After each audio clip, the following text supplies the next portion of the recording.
what about food do we need to know, and what do we need to be focused on as it relates to raising healthy, mentally and physically healthy children? Yeah. So first off, when we hear diet, people think of being on a diet. I am not a fan of being on a diet unless it's the type of lifestyle diet where, something that you can maintain for a lifetime. When I talk about diet, I'm talking about everything that goes into your body from the outside world to the inside world. So food is a part of it, a huge part of it. Everything you eat, drink, taste, touch, smell, feel, hear, all the movies you watch and all the people you spend time with is just as much part of your diet as the food you consume. So we think about, if anyone's old enough to remember the old computer term GIGO, garbage in, garbage out. Well, if we put garbage into our bodies, we get garbage out.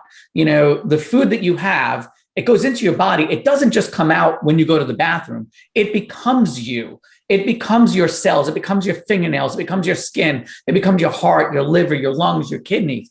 So if you put garbage into your body, you're just going to basically become garbage. You're going to become a trash can. And I mean that not only with the food you consume, but if you're around naysayers, if you're surrounding yourself by gossip, if you're around people that say, you can't accomplish this, you can't do that, or you're watching negative stuff, especially before going to sleep at night. Those are the things that we have to be mindful of. And you could eat all the right foods, but still suffer from malnutrition. As far as your diet goes in its wholeness. So it's very important to understand everything that goes into the body from the outside world to the inside world is considered part of your diet.